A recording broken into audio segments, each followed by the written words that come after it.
रे optics is also said to be geometrical optics. इसे क्या कहते हैं, क्यों कहते हैं, क्योंकि जितनी भी एनालिसिस करते हैं हम किसके बेस पर करते हैं, on the basis of geometry. Geometry apply करते हैं, एंगल वगैरह चेक करते हैं, सारी चीजें। तो रे phenomena of light, that is ray optics, and it covers law of reflection, law of reflection, number first. Number second, law of refraction, और इससे बहुत सारे पार्ट आएंगे आपके। लॉ ऑफ रिफ्रैक्शन, एक क्वेश्चन तो बेटा यहां से आता है, ठीक है, कंफर्म, लॉ ऑफ रिफ्रैक्शन से। नंबर थर्ड है, जो इसका भी पार्ट है, इसी का पार्ट है, वो है हमारा TIR, total internal reflection, that is the most important part. और इसी का एक पार्ट है, that is prism, that is prism. और इसी में TIR एंड लेंस, ठीक। तो यकीन मान के चलिए एक क्वेश्चन इससे पूछा जाता है, जो पूछा जाता है, मतलब लॉ ऑफ रिफ्रैक्शन का मोस्ट इंपॉर्टेंट पार्ट ये है, जहां से क्वेश्चन आएगा TIR से या लेंस से। दूसरा है prism, that is also most important part, एक क्वेश्चन ये कवर करता है। नंबर फिफ्थ है आपका, number fifth, that is optical instrument, optical instrument. तो ऑप्टिकल इंस्ट्रूमेंट पूरा कवर करेंगे हम।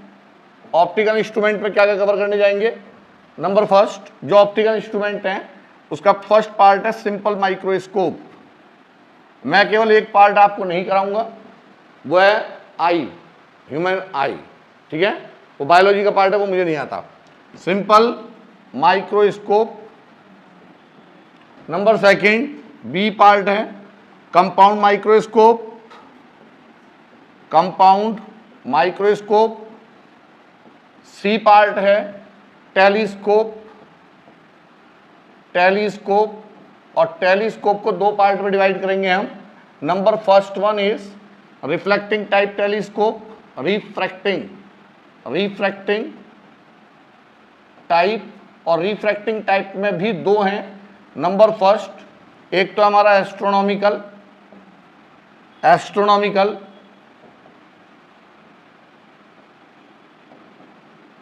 और दूसरा हमारा टेरेस्ट्रियल,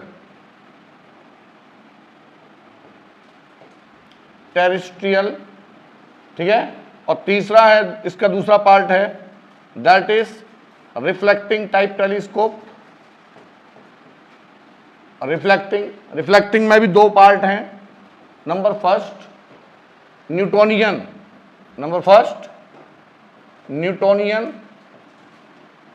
और नंबर सेकंड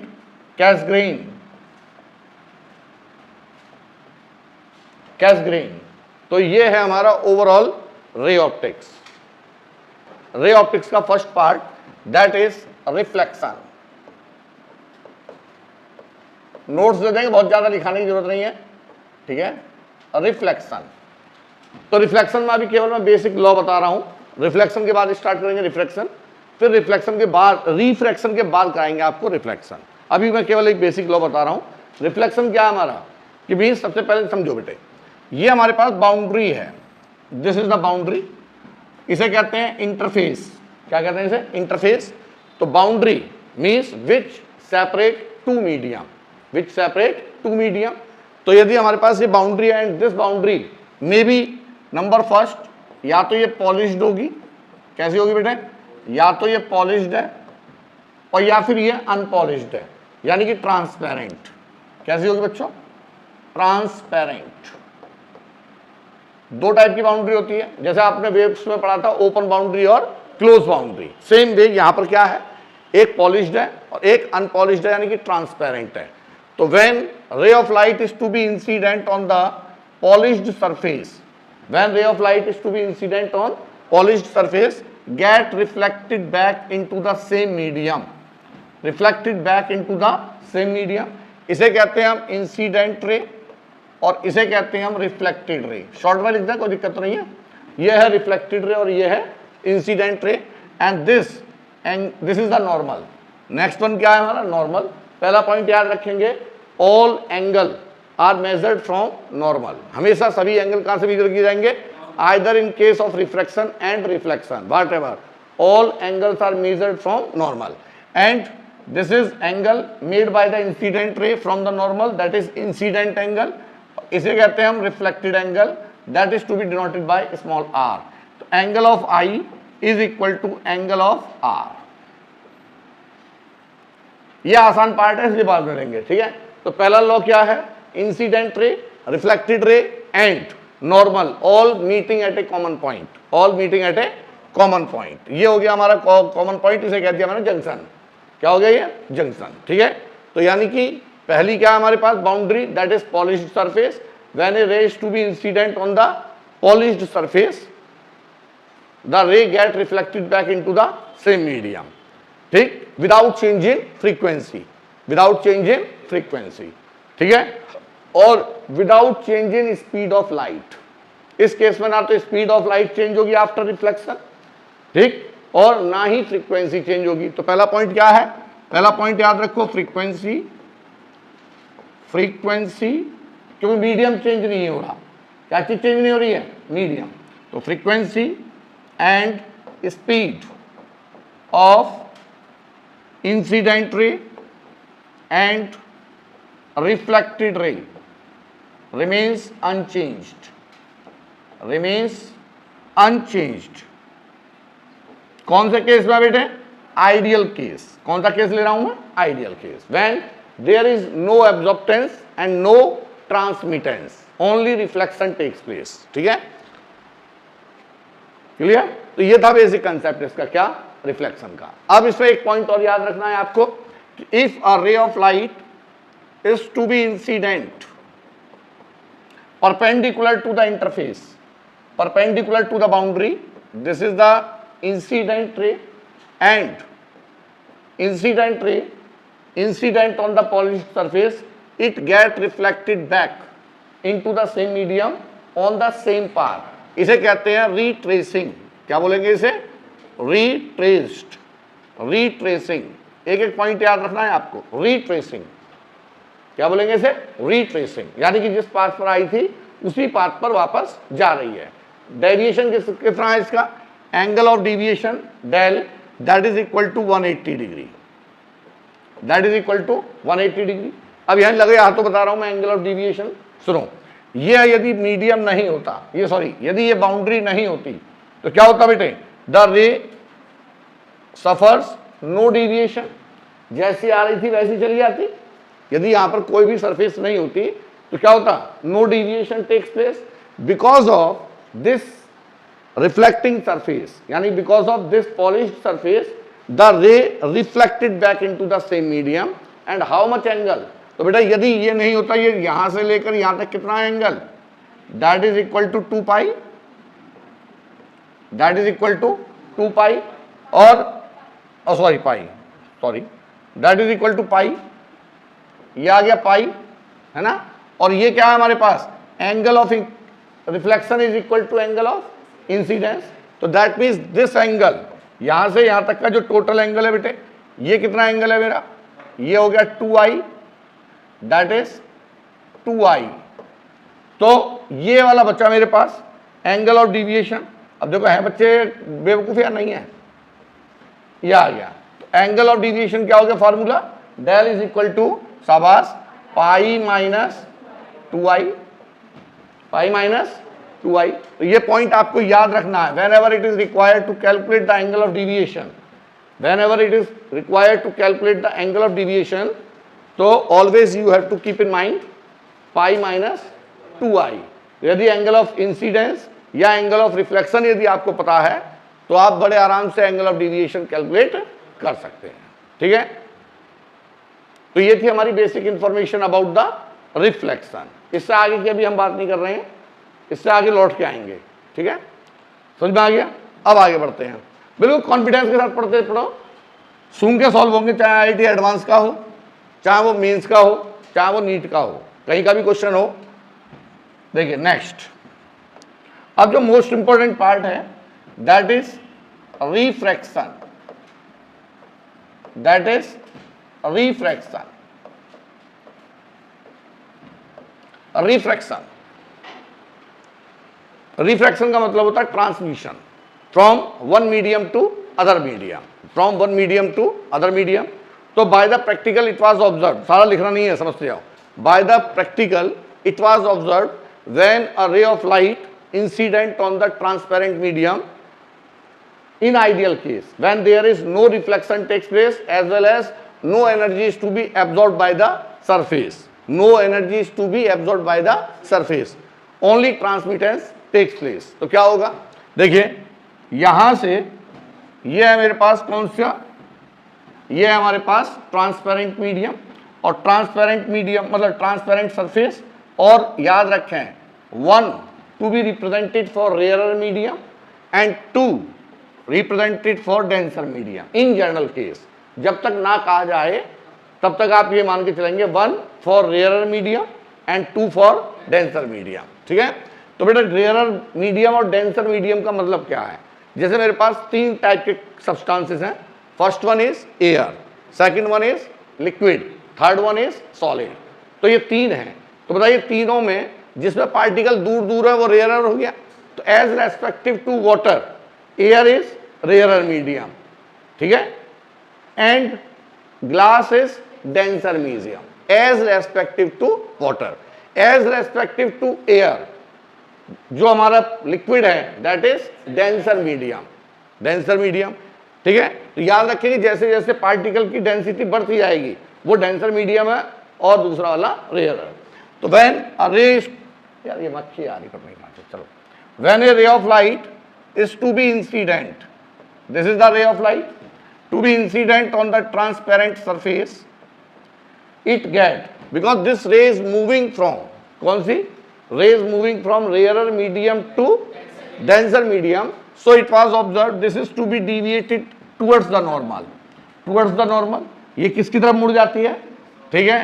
तो ये आ गया हमारे पास angle of incidence and this is angle of refraction, angle of refraction, angle of refraction। same way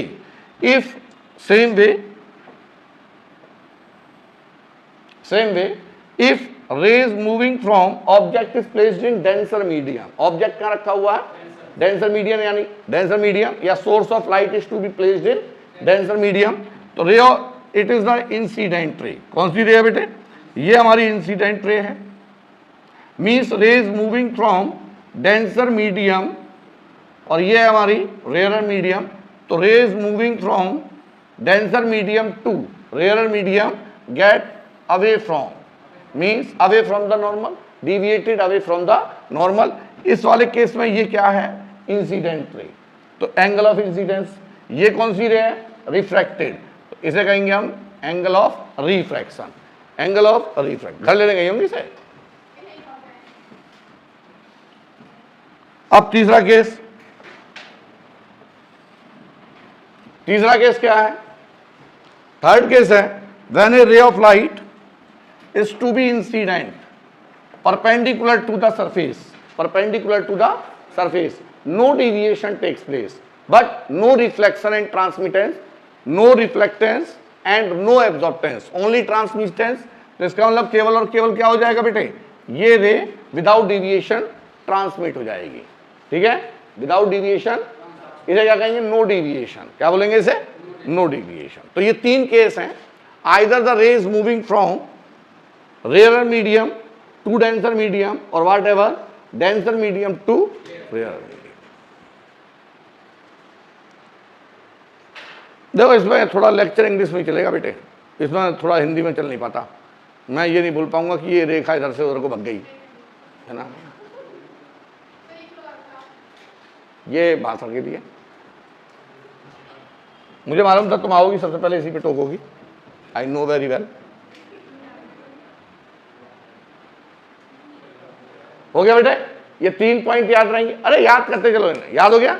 अब आगे बढ़ते हैं, देखिए तो ये थे हमारे पास क्या, दीज आर द 3 पॉसिबिलिटीज। क्या क्या है, या तो रे मेरी कहां से, कौन से मीडियम से, rarer medium to denser medium, rays to be deviated towards the normal, rays moving from denser medium to rarer medium, rays deviated away from the normal.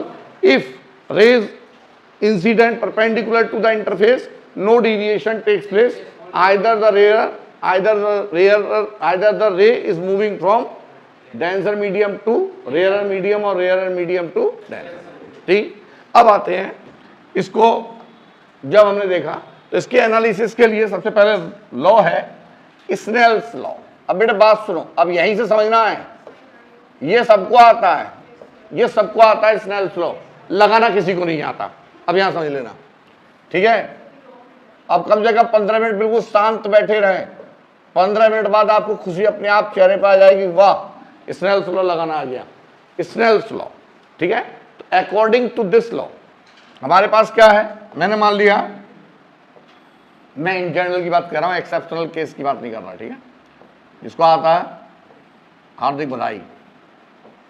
ये है हमारे पास, it is angle of incidence, it is angle of refraction, तुम्हारी बहुत याद आ रही थी, angle of incidence और ये एंगल ऑफ रिफ्रैक्शन, चाय की यार सुनो, angle of incidence, angle of video ने angle of incidence and angle of refraction.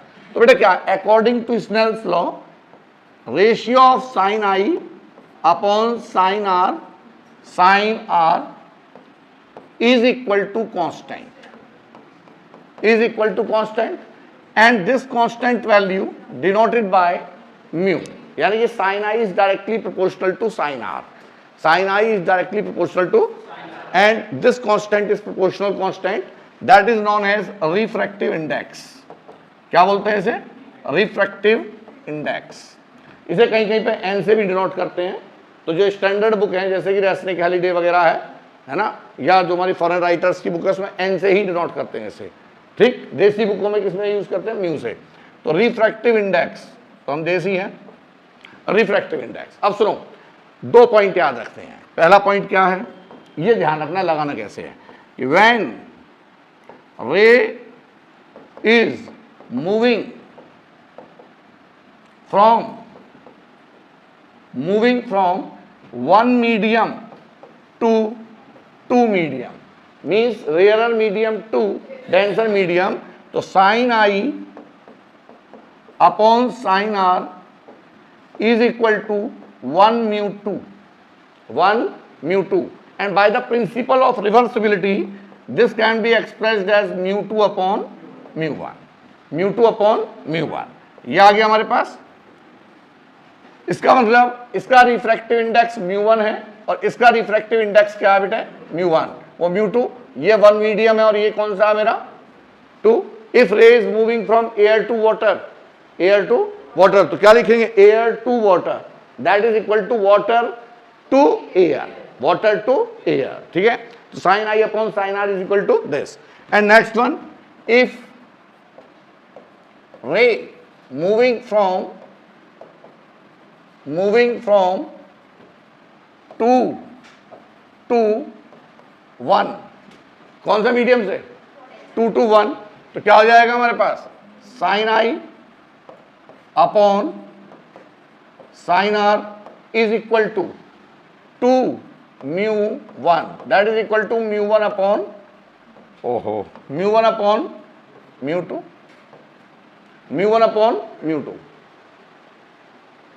Okay, mu 1 upon mu 2। इनको दिमाग में बसा लेना है, हाँ जी। तो ये दूसरा हो गया हमारे पास, और तो कोई तरीका ही नहीं। अब यहां समझो कि what is the definition of refractive index, exactly refractive index क्या है। अब पता बात क्या है, बच्चों को डर क्यों लगता है ऑप्टिक्स में, क्योंकि उसे रिफ्रैक्टिव इंडेक्स ही नहीं पता, और यही हाल मेल हो जाता सारा सारा, ठीक। और यही क्वेश्चन पूछा जाएगा, रिफ्रैक्टिव इंडेक्स क्या है। बेसिकली मैं डेफिनेशन नहीं लिख रहा, समझा दे रहा हूं, ठीक है। तो रिफ्रैक्टिव इंडेक्स चाहो तो लिख लेना, refractive index defined as ratio of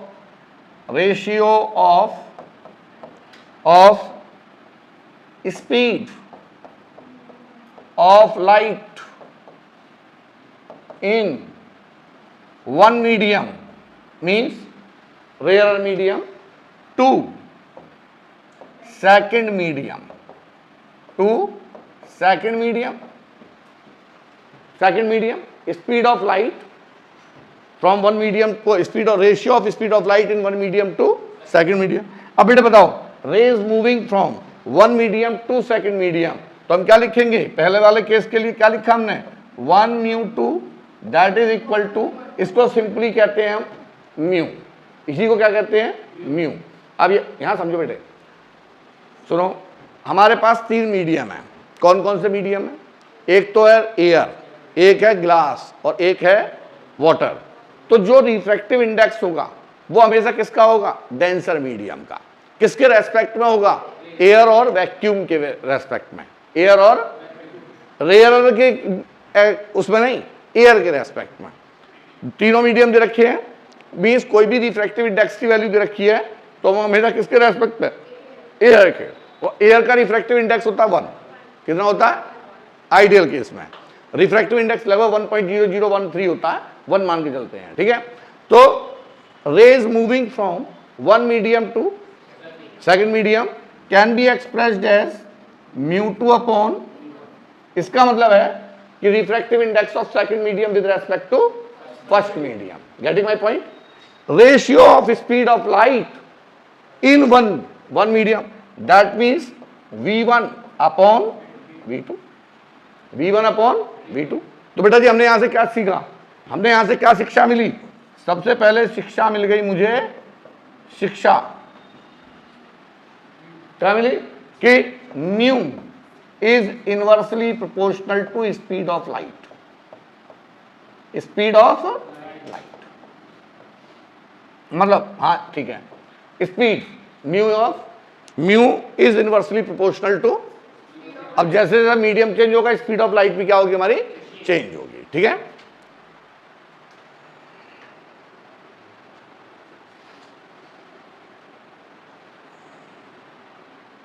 तो पहला पॉइंट याद रखेंगे। अब देखिए, if rays moving from vacuum to the other medium और air to the other medium, तो because the speed of light in air that is C, that is C, तो इसी को लिखते हैं हम C upon V, where V is the speed of light in denser medium और C क्या है हमारी? एयर की, सी अपॉन वी। तो इसी को हम शॉर्ट में लिख सकते हैं mu is equal to c upon v, mu is equal to c upon v. Mu का मतलब क्या है? This is the refractive index of the medium. किसका मीडियम? कौन सा medium? With respect to air, with respect to air. इसका मतलब रे कौन से मीडियम से कौन से मीडियम में आ रही है? एयर से किसी दूसरे मीडियम में जा रही है।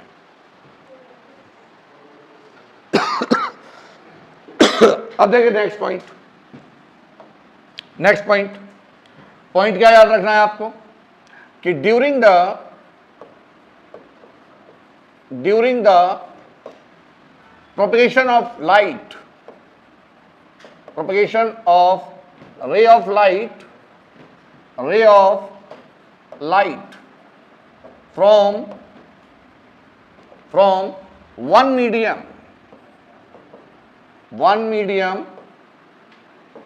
to second medium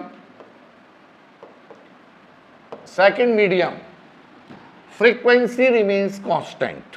क्या रहेगी हमेशा? Frequency. Point to be noted और ये याद रखना है, frequency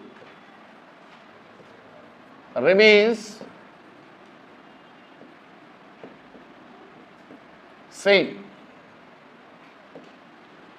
frequency remains same, and because light show both the behaviors, sometime behave as a ray, sometime behave as a wave, sometime behave as a ray particle nature, sometime behave as a wave, दोनों होती है। तो अब बताओ, since speed of wave क्या होती है? Speed of light हम क्या कह सकते हैं? तो speed of light that is v is equal to f lambda, अरे v is equal to nu lambda, where f is frequency and lambda is the wavelength, frequency remains constant, so v is directly proportional to lambda, so that's why 1 μ2 is equal to μ2 upon μ1 is equal to v1 upon v2 is equal to lambda 1 upon lambda 2। ये point आप अपने दिमाग में बसा लीजिए, ठीक है। ये कंडीशन आपको याद रखनी है, जैसे ट्रांसफॉर्मर में टर्न रेशियो याद रखते हैं, ऐसे ही रे ऑप्टिक्स के अंदर आपको ये याद रखना है कि 1 μ2 is equal to μ2 upon μ1 is equal to v1 v2, v1 upon v2 is equal to lambda 1 upon lambda 2, ठीक है। तो यहां से भी क्या शिक्षा मिली मुझे, यहां से मुझे शिक्षा मिली कि mu is inversely proportional, is directly नहीं, inversely proportional to lambda, inversely proportional to lambda. Wavelength is inversely proportional to refractive index, and since each color of light have different wavelength,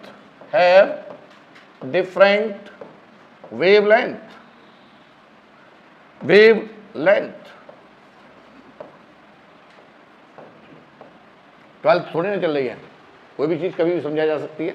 wavelength, तो बेटा जब different wavelength है तो वो कौन सा है मेरे पास, वेव ग्योर, सही लिखा मैंने, वेव ग्योर, ठीक है। 7 कलर्स हैं, हिंदी में कहते हैं बैजनी या नाला, सुनो कुछ नहीं, वेव ग्योर क्या है ये, वेव ग्योर। तो जैसे जैसे आप इधर को मूव करोगे वैसे वैसे वेवलेंथ इंक्रीज करेगी, क्या करेगी, इंक्रीज करेगी। और रिफ्रैक्टिव इंडेक्स क्या होगा बेटे, ये हमारा इंक्रीज कर रही है, और रिफ्रैक्टिव इंडेक्स क्या हो रहा हमारा, डिक्रीज करेगा। और ठीक है, समझ में आ गई बात। कौन सी रिलेशन है इसके लिए, कौन सी इक्वेशन है, जेईई मेंस 2023 में इसी साल पूछा गया है, बोलो कौन सी इक्वेशन है, कॉचीज रिलेशन। क्या है, Cauchy's equation gives the relation between refractive index and wavelength. किसके बीच में, वेवलेंथ एंड, तुमने ना पता कुछ भी, चलो अभी लिखवा देंगे कॉचीज रिलेशन, बाद में बता देंगे, ठीक है। अभी पहले लिख लो, ये आगे समझ में नहीं आया, लंदन में रख देता चाय, ठंडी तो हो ही जाती है। हाँ जी, ये समझ में आ गया। तो ये बेसिक इंफॉर्मेशन किससे रिलेटेड थी हमारी, रिफ्रैक्टिव इंडेक्स। अब तो कोई गलती नहीं होगी, rays moving from denser medium to rare medium, क्या लिखेंगे बेटे, 2μ1 दैट इज μ1 अपॉन μ2, ठीक है। चलो आगे बढ़ते हैं।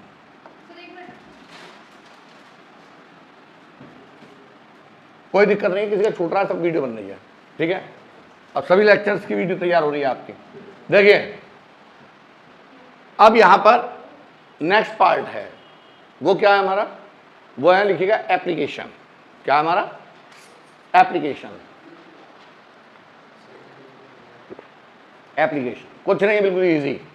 तो सबसे पहले मैं एप्लीकेशन ले रहा हूं, principal of reversibility, principle of, जो मैं बेटा मैं लिखाता जा रहा हूं, बस दिमाग में बताते जाओ, आईटी एडवांस तक के क्वेश्चन की ऐसी की तैसी जो तुम ना सॉल्व कर पाओ। रिवर्सिबिलिटी, और यदि कंसेप्ट क्लियर नहीं हुआ तो नीट के क्वेश्चन की भी गारंटी नहीं है, वो भी तुम्हारी फूक सरका देगा जब कंसेप्ट क्लियर नहीं है। प्रिंसिपल ऑफ रिवर्सिबिलिटी, तो देखिए क्या है। सबसे पहले हमने कहा let this is the interface and ray of light, this is the ray of light which is to be incident, ये इंसिडेंट हो रही है, जहां पर भी इंसिडेंट होगी वहां पर मैंने क्या बना दिया, एक normal, because the ray is moving from one medium to, मैं जनरली यही लेके चलूंगा, one medium to second medium, यानी कि rare medium to denser medium. This angle is angle of incidence, this is angle of refraction. अब इस जाती हुई रिफ्रैक्टेड रे के रास्ते में मैंने क्या किया, मैंने एक बुद्धि दिखाई और यहां एक मिरर लगा दिया। क्या लगा दिया, मिरर, ये मिरर लगा दिया। और किस तरीके से लगाया कि जो भी रिफ्रैक्टेड रे है वो इस मिरर पर परपेंडिकुलरली इंसिडेंट करेगी। कैसे करेगी? परपेंडिकुलरली। परपेंडिकुलर नहीं होगा तो रिफ्लेक्टेड हो जाएगी। अब यदि परपेंडिकुलर इंसिडेंट कर रही है तो बेटा ये हो गई रिट्रेस। तो जिस रास्ते आई थी उसी रास्ते, और because whole the apparatus is to be placed in vacuum, ये मान के चल रहे हैं, तो इसका मतलब नो डिविएशन चेंज, कोई भी चेंज नहीं होगा, जिस रास्ते आई थी उसी रास्ते वापस। अब ये जाने वाली रे कौन सी होगी? ये पहले कौन सी थी? ये थी हमारी IR इंसिडेंट रे। ये कौन सी थी? रिफ्रैक्टेड रे। अब ये जाने वाली कौन सी है? अब ये IR है, और ये कौन सी जाएगी? ये हो गई RR, वापस उसी रास्ते पर। मीन्स जितने एंगल से इधर डिविएट हुई थी, जाने पर भी उतने ही एंगल से डिविएट हो जाएगी। ठीक है, तो इसका मतलब क्या हुआ? अब ये वाला जो एंगल हो जाएगा वो हो जाएगा I डैश, और ये एंगल क्या हो जाएगा बेटे? ये हो जाएगा R dash for the retracing, for the retracing. तो हम क्या लिखेंगे कि for moving 1 to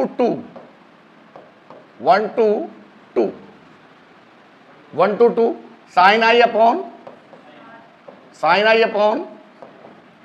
is equal to μ2 upon, भाई 1 से 2 में आ रही है, 1 μ2 यानी μ2 upon μ1। Equation number first for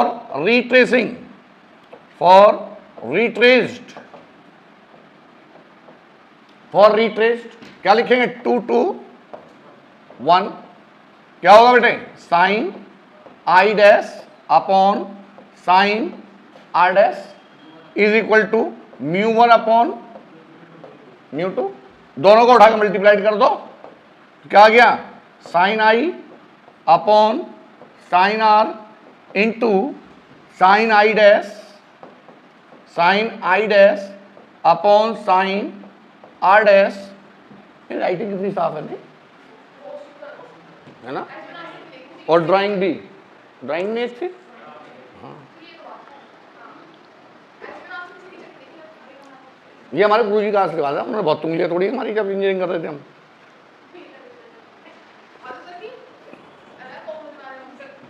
सुनो, sine I upon sine R is equal to sine I dash into sine I dash upon sine R dash is equal to 1 μ2, नहीं कहाँ गया, μ2 अपॉन μ1 इंटू μ1 अपॉन μ2। बेटा जी एंगल क्या है? देखो R is equal to I dash and I is equal to, तो R से I dash cancel और इससे ये कैंसिल हो गया कि नहीं हुआ?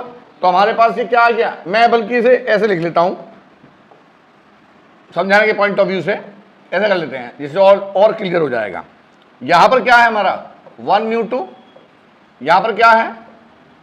2 μ1, क्योंकि तुम्हें ये लग रहा है इधर भी तो काट दो, है ना? तो क्या आएगा ये हमारे 1 μ2 इंटू 2 μ1।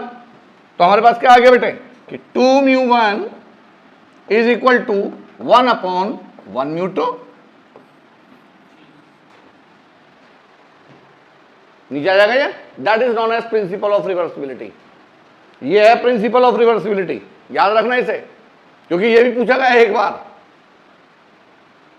फिनोमिना ऑफ रिवर्सिबिलिटी कौन शो करता है? ये इक्वेशन शो करती है 2 μ1 इज इक्वल टू 1 अपॉन 1 μ2। कोई जरूरी नहीं है, नीट में पूछे गए, पहले भी तो एग्जाम होते थे जिप्पर वगैरह के, तो मेडिकल में और अदर एंट्रेंस एग्जामिनेशन में पूछा गया है ये। हाँ, अरे वो तो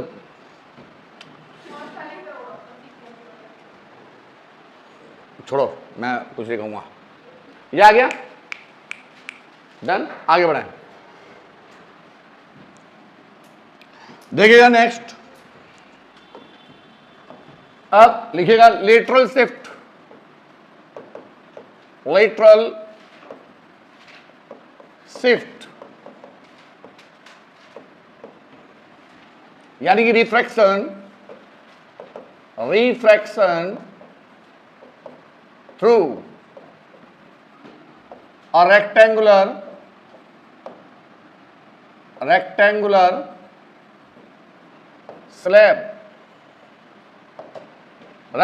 slab, ठीक है। देखो बच्चों, ये मैंने कहा ये मेरे पास रेक्टेंगुलर स्लैब ऑफ थिकनेस, इसकी थिकनेस कितनी है T, और इसका रिफ्रैक्टिव इंडेक्स है म्यू, रिफ्रैक्टिव इंडेक्स म्यू, ठीक है। अब what are the number of interface, पानी ये रखा बोतल, पीछे रहा पानी, उठा लाओ ले लो, बट मुझे डिस्टर्ब ना करो, पीछे पीछे रखा है, पीछे रखा पीछे, हाँ जी, टी म्यू। अब क्या हुआ हमारे पास, मैंने कहा when a ray of light, कितनी इंटरफेस है, दो, एक ये है एक ये है, ये किसको डिवाइड कर रही है, एयर और ग्लास को या एयर और प्लास्टिक को, व्हाटएवर, दो मीडियम को सेपरेट, ये किसे डिवाइड कर रही है, ऊपर डेंसर मीडियम और ये रेयरर मीडियम। अब हमने क्या कहा कि when a ray of light is to be incident, this is the ray of light and this ray of light moving from one medium to second medium, that's why it is refracted, यानी कि deviated. अब ये यहां पर incident हो रही है।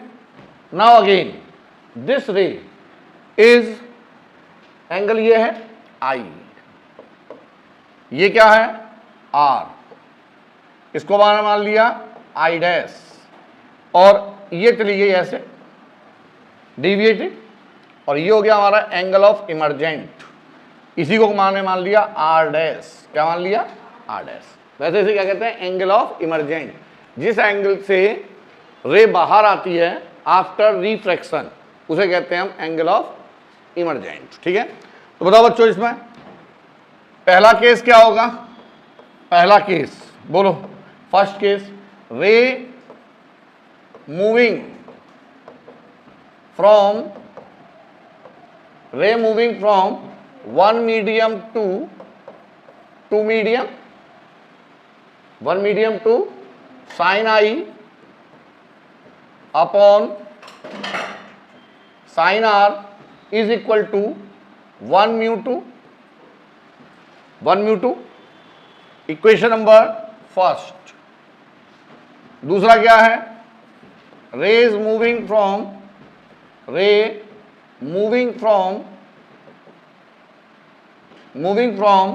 Second medium to first medium, sine I upon sine I dash upon sine R dash.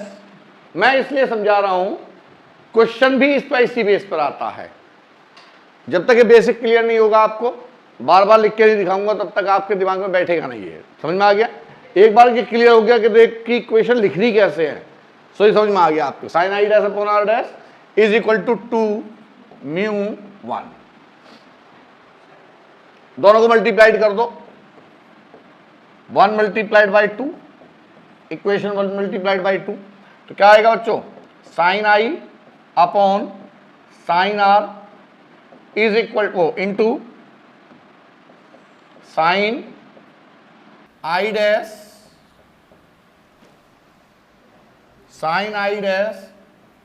Upon sine R dash is equal to 1 mu 2 into 2 mu 1। क्या मैं इससे काट सकता हूं, by the principle of reversibility, by the principle of reversibility ये cancel out हो गए, और R की वैल्यू I डैश के इक्वल होगी। R की वैल्यू कौन सा एंगल है ये, 1 mu 2 is equal to 2 mu 1, और 2 mu 1 is equal to 1 upon 1 mu 2। कहां पे, अरे बेवकूफ, यही तो लॉ बता रहा हूं, ये अप्लाई करने हैं, वहीं सारी चीजें काट पीट दूंगा तो लॉ का बताऊंगा। समझ आ गया नहीं आया, ये याद रखना है, ठीक है। अब ये दूसरा केस बता रहा हूं मैं, ठीक। एक में मैंने क्या बताया था, एक में मैंने एक साइड एंगल काटे थे, तब मैंने क्या प्रूफ किया, कंडीशन ऑफ रिवर्सिबिलिटी। अब हमने क्या किया, कंडीशन ऑफ रिवर्सिबिलिटी को अप्लाई कर रहा हूं मैं, इसमें कोई दूसरा केस तैयार कर रहा हूं, यह आ गया समझ में। तो साइन R से ये कैंसिल आउट हो गया, तो यहां पर क्या बचा बोलो, sine I upon sine R dash is equal to 1 is equal to, अरे यहां से कैंसिल आउट हो गया, तो क्या आ जाएगा हमारे पास, sine I is equal to sine R dash angle of I is equal to angle of, that means क्या इंडिकेट कर रहा है यहां से, क्या शिक्षा मिल रही है, शिक्षा नंबर 4, तीसरी पहले बता दी प्रिंसिपल ऑफ रिवर्सिबिलिटी में। अब शिक्षा नंबर 4 क्या मिली, कि जो हमारी एंगल ऑफ इंसिडेंस है और ये जो एंगल ऑफ इमरजेंट है, दिस विल बी सेम। इसका मतलब incident ray in the rarer medium, बल्कि emergent ray in the same medium of incident ray will parallel to each other. दोनों कैसे हो जाएंगी, यदि angle of incidence angle of emergent के बराबर है तो ये दोनों रे कैसी हो जाएंगी, पैरेलल। तो इसका मतलब यदि मैं यहां से मैंने क्या किया, यहां से इसको ऐसे ले गया, यदि ये मीडियम नहीं होता बीच में तो क्या होता, सिद्रा करे पता नहीं क्या होता, अरे यो लाइट सीधी ना चली जाती, कुछ भी नहीं होता, डिविएशन नहीं होता, ट्रांसमिटेंस नहीं होता, तो क्या होता, ये रे बिल्कुल सीधी चली गई, because of this medium, because of and so many refraction the ray is parallel to incident. इसे कहते हैं बेटे हम क्या, इसे कहते हैं लेटरल शिफ्टिंग। क्या बोलेंगे इसे, लेटरल शिफ्ट, शिफ्टिंग चौड़ाई की तरफ, किधर की तरफ हो रही है, जिधर मूव कर रही है उसी तरफ शिफ्टिंग हो रही है, इसे कहते हैं लेटरल शिफ्टिंग। और इस लेटरल शिफ्टिंग की वैल्यू मैंने कितनी मान ली, x। समझ में आ गया। अब मैं जरा 1 minute, let me check.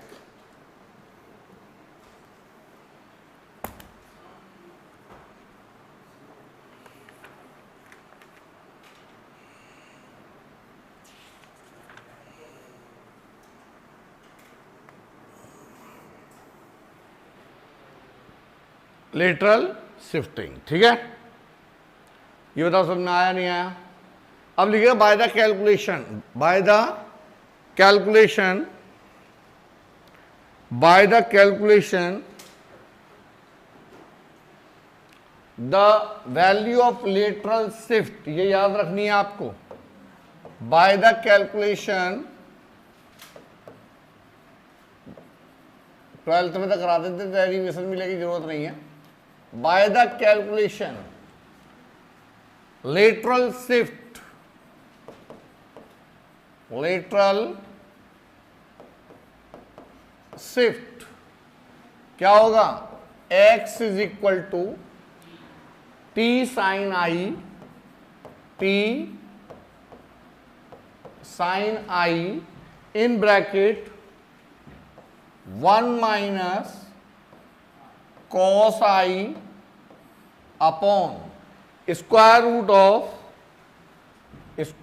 Of mu square minus sine square I.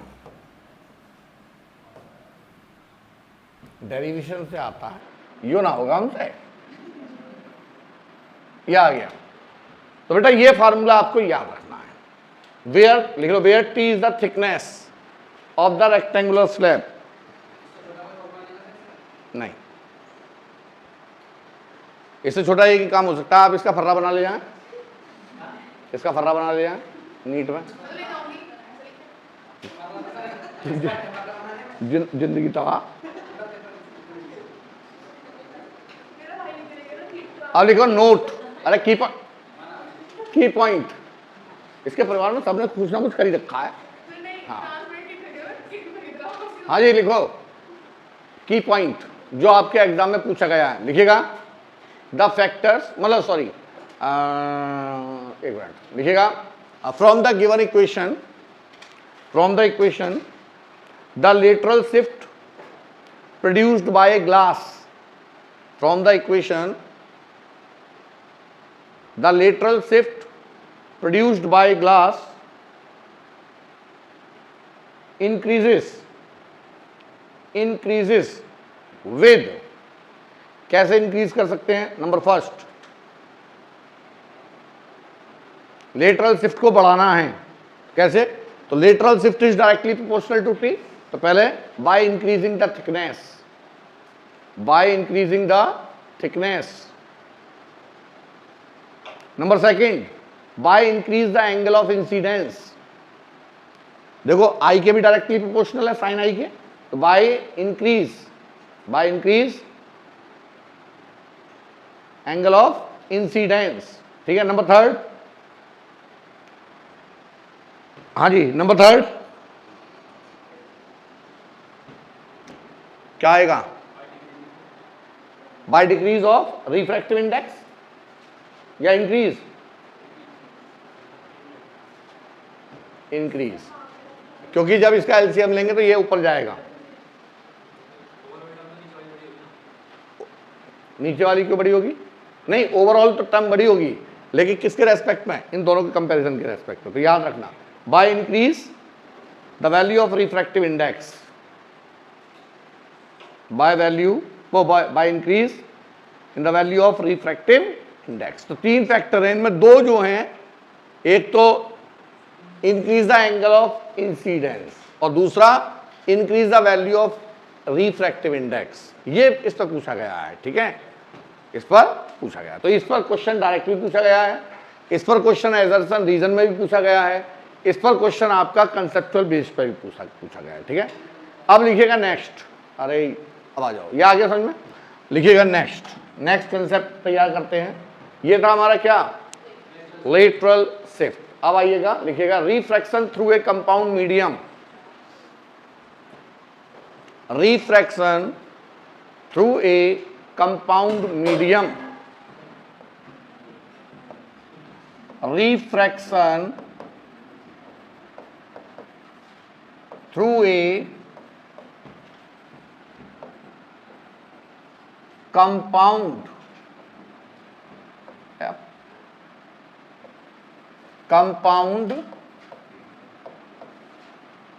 Medium. तो बेटा refraction through a compound medium, हमने क्या मान लिया कि मेरे पास, यहां समझो, हमने कहा हमारे पास तीन मीडियम, यानी कि एक इंटरफेस ये है और दूसरा इंटरफेस ये है,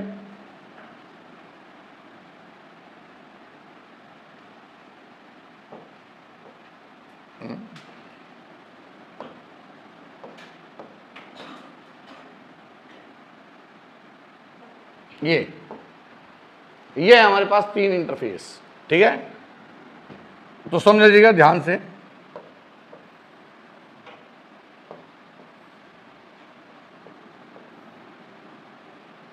अब मैंने क्या लिखा? ऊपर है एयर, दूसरा है वाटर, तीसरा है ग्लास, चौथा है एयर। जहां से चले थे वहीं आ रहे हैं, तो क्या होगा? Angle of incidence will equal to angle of emergent. Ray कितनी भी बार रिफ्रैक्शन शो करे, लेकिन जिस मीडियम से चली थी उस मीडियम में यदि वापस जाएगी तो angle of incidence will equal to angle of, ये ध्यान रखना, ठीक है। अब देखिए, सबसे पहले मैंने कहा this is the ray of light, और ये कौन से मीडियम से आ रही है? वाटर, वो air to water, deviation takes place, ये आ गई यहां पर। फिर उसके बाद रेज मूविंग फ्रॉम ग्लास, वो वाटर टू ग्लास और डिविएटेड हो गई, and now again it suffers refraction, glass to air, तो it will be just parallel to the incident ray. किसके पैरेलल हो जाएगी? इस रे के। तो ये हो जाएगा मेरा रे डायग्राम किसका? For the compound medium, for the refraction through a compound medium. तो बेटा ये वाला एंगल कितना है? आई, ये R1 मान लो, इसे I डैश कर लो, इसे R डैश कर लो, इसे I डबल डैश कर दो, इसे R डबल डैश कर दो। R double dash that is equal to E।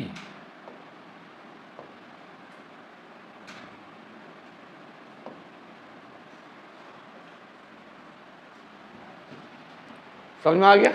अब मैं यहीं पर कर रहा हूं डायरेक्ट, ठीक है? बोलो, रे कौन से मीडियम से कौन से मीडियम में आ रही है? क्या लिखूंगा? Sine I upon sine R dash sine R1 is equal to, बोलो, A mu W, A mu W. पहली equation, rays moving from water to glass, क्या होगा? बोलो, sine I dash upon sine R dash is equal to W mu G, mu W G, W mu G. फिर sine क्या आएगा?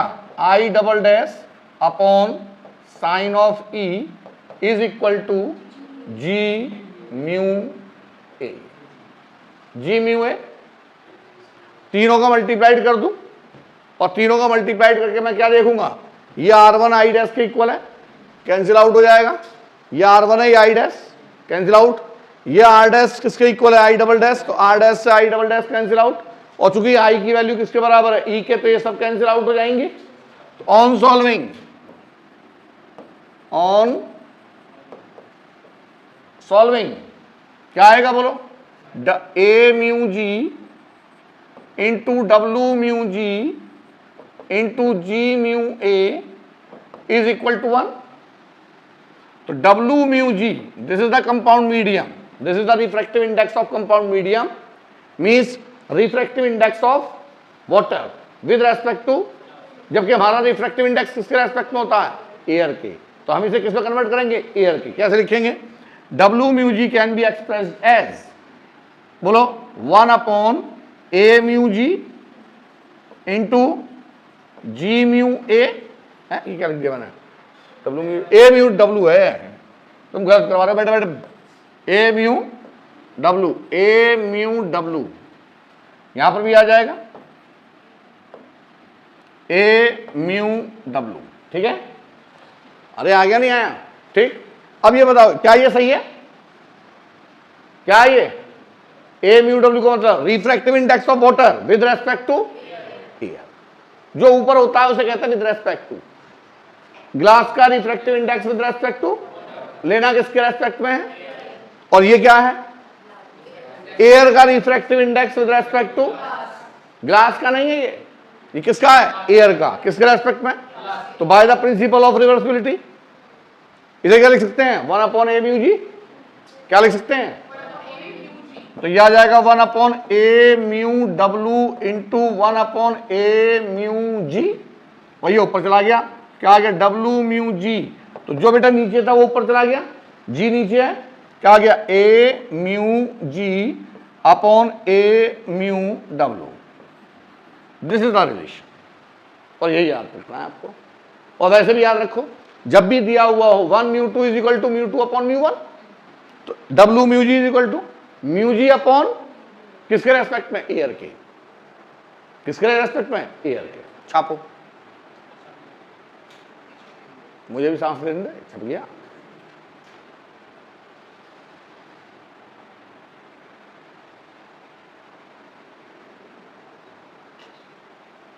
तो sir समझ में आ रहा? सही आ रहा? पीछे श्रेष्ठ। और देख रहे हैं, ये बेसिक याद रखो और देखो क्वेश्चन कैसे सॉल्व होंगे। फटाफट फटाफट फटाफट अपने आप। बस ये याद रखना जो मैं की पॉइंट बता रहा हूं, कौन सा रिफ्रैक्टिव इंडेक्स किसके रेस्पेक्ट में लेना है, ठीक। और इसी कंसेप्ट के ऊपर नीट 2023 में क्वेश्चन आ रहा है। लिख लो, फॉर नीट 2023। क्यों? क्यों? कैसे आएगा कि मेरे पास लेंस है, मैंने उस लेंस को उठा के पानी में फेंक दिया, कभी वो प्रिज्म को उठा के पानी में फेंक देगा तो मीडियम चेंज। तो पहले मैं मीडियम को चेंज जो हुआ है उसका रिफ्रैक्टिव इंडेक्स निकालूंगा किसके रेस्पेक्ट में, एयर के, तब वो क्वेश्चन सॉल्व होगा। तो जब भी पानी में फेंक देते हैं तो मीडियम चेंज हो जाता है। मैं क्या करूंगा, उसे पानी में से निकाल के हाथ से 5 के तक करूंगा सॉल्व, यानी कि रिफ्रैक्टिव इंडेक्स मैंने जो चेंज किया है उसे किस में कन्वर्ट करूंगा, विद रेस्पेक्ट टू एयर, तब सिखाऊंगा मैं आपको। ठीक है, ये आ गया। तो यही क्वेश्चन आता है कि लेंस हो या फिर प्रिज्म हो, कोई भी चीज है, उसे उठा के हम कहां फेंक देते हैं, पानी में। क्लियर। नेक्स्ट देखो, मोस्ट इंपॉर्टेंट कंसेप्ट, कम से कम 15 बार पूछा जा चुका है कॉम्पिटिशन एग्जाम में, 15 बार यही पूछा गया, 30 बार, कभी जिपमर में, कभी एम्स में, कभी सीपीएमटी, कभी डीपीएमटी, सब में मिला के, है ना, मतलब कुल मिला के ये कंपटीशन का चहेता क्वेश्चन है। कौन सा concept, W mu G is equal to mu G upon W mu G is equal to mu G upon mu W, A mu G upon A mu W. लिखिएगा normal shifting, concept of normal shifting, concept of normal shift. Normal बेटा वो कौन सी थी जब rectangular slab से पास हो रही थी, वो थी लेटरल शिफ्ट। अब क्या है ये, नॉर्मल शिफ्ट। तो नॉर्मल शिफ्ट का मतलब क्या है, जैसे किसी बीकर के अंदर चवन्नी पड़ी हुई है, रुपया मान लो, तो वो थोड़ा सा ऊपर दिखाई देता है, क्यों, क्योंकि अंदर क्या मीडियम चेंज है। वो सिक्का मैंने यहां रखा, बीकर में क्या भरी हुई है, हवा, और मैंने देखा तो जो एपरेंट डेप्थ है वही रियल डेप्थ है, क्योंकि सिक्का भी किस में है और मैं भी किस में हूं और मेरी आंखें भी किस में हैं। अब मैंने बीकर में पानी भर दिया, सिक्का कहां चला गया, मैं कहां हूं, दोनों ही केस में क्या लगेगा, नॉर्मल शिफ्ट। या ऐसा हो जाए मैं पानी में डूब जाऊं, मैं पानी में बैठ जाऊं और चिड़िया हवा में उड़ रही है, तो भी नॉर्मल शिफ्ट होगा। तब भी क्या होगा, पहले मैं यहां पे हूं, चिड़िया को देख रहा हूं ऊपर, चिड़िया किस में है, मैं किस में हूं, मेरी आंखें किस में है, अब मैं किस में चला गया, चिड़िया कहां है, तो चिड़िया क्या होगी, अपनी एक्चुअल हाइट से ऊपर या नीचे दिखाई देगी, वो भी क्या है हमारी नॉर्मल शिफ्टिंग। समझ में आ गया। तो नॉर्मल शिफ्ट दोनों केस में अप्लाई होती है, नॉर्मल शिफ्ट दोनों केस में अप्लाई होती है। अरे सुन ले, ये रे ऑप्टिक्स है, ये अच्छा का बेल्ट बजा देती है, तो मैं तुम्हें प्यार से समझा रहा हूं, दुलार से, है ना। हाँ, अब मैंने अपनी मुंडी पानी के अंदर ऐसे ऐसे की, चिड़िया दिखाई देनी बंद हो गई, वो क्या है, TIR। वो क्या है, TIR। आगे बात समझ में, भाई मैं यहां पे हूं, मेरी गर्दन सीधी, मैं चिड़िया देख रहा हूं, चिड़िया मुझे दिखाई दे रही है, मैंने अपनी गर्दन को थोड़ा इधर उधर किया तो एंगल ऑफ इंसिडेंस चेंज हो गया। एंगल ऑफ इंसिडेंस चेंज होते क्या हो गया, चिड़िया की जो परछाई थी वो मुझे दिखाई देनी बंद हो गई, यानी कि मेरे लिए वो कौन सा रीजन आ गया, डार्क रीजन। तो डार्क रीजन कब बनेगा, TIR। तो अब दोनों केस समझेंगे, ठीक है, समझोगे। चिड़िया, हाँ जी, ये मान लो ये बीकर है,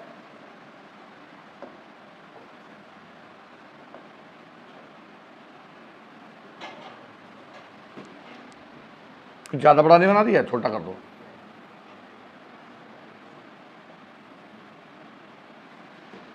ये beaker container which contains a liquid. Tushar, physics वास्तव में आसान है, नहीं?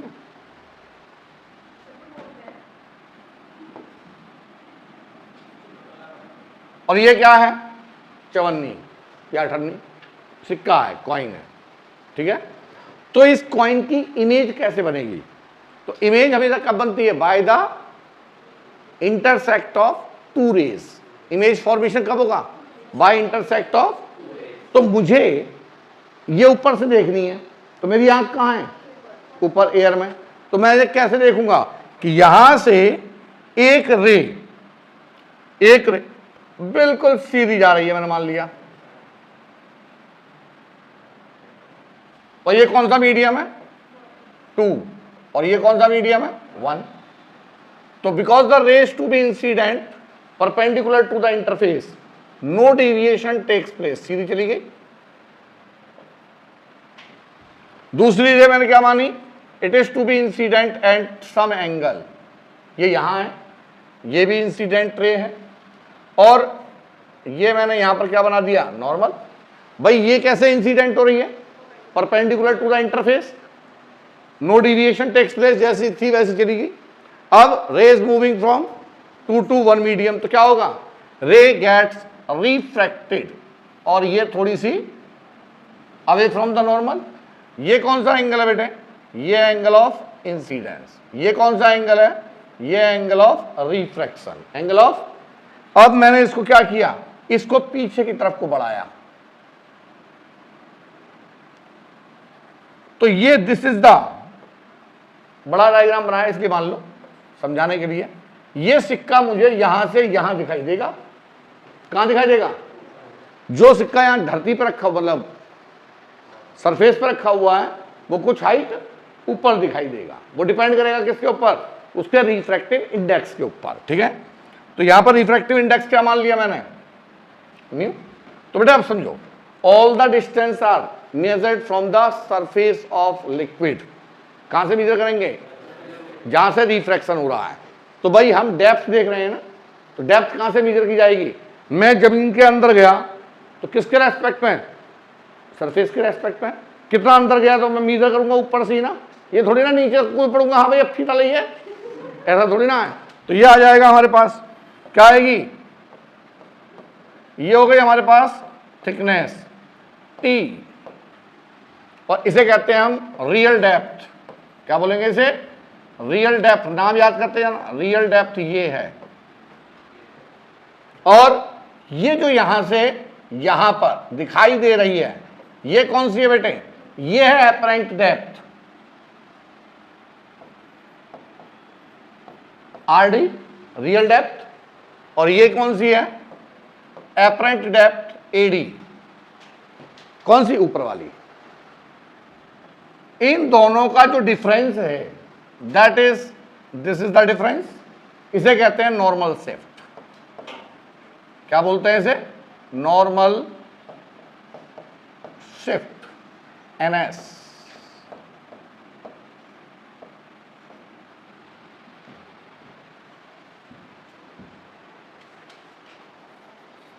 क्लियर?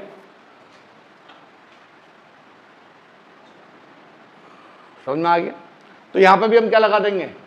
रिफ्रैक्शन का लॉ, और कैलकुलेशन कर लें। डायरेक्ट कर दूं या डेरिवेशन की जरूरत है? नहीं है ना? देखो इसको यहां पे मान लेंगे हम ऐसे ही, है ना? तो लिख लो बाय द सिंपल एनालिसिस, मतलब by applying the law of refraction, by applying the law of refraction, by applying the law of refraction and some basic analysis,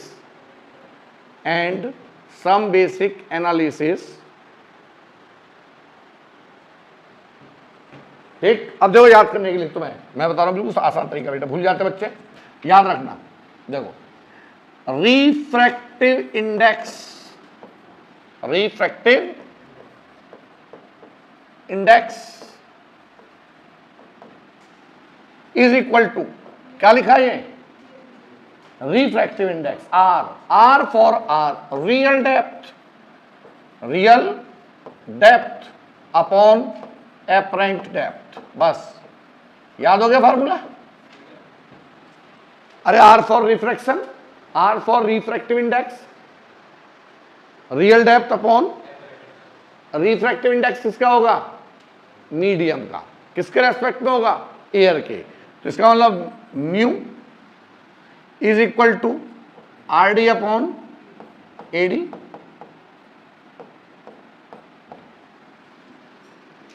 अरे भाई लॉ ऑफ रिफ्रैक्शन लगेगा, sine I upon sine R, फिर पूरा equation. Normal shift क्या होगी बेटे? Normal shift बोलो NS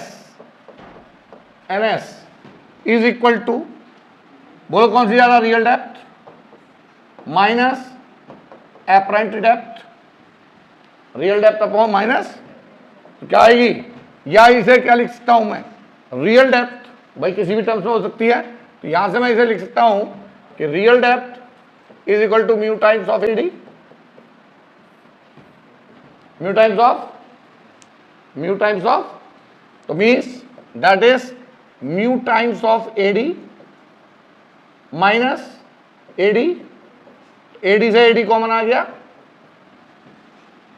अरे एडी का मतलब apparent depth, bracket mu minus 1, that is normal shift, and you have to apply this formula for analysis direct.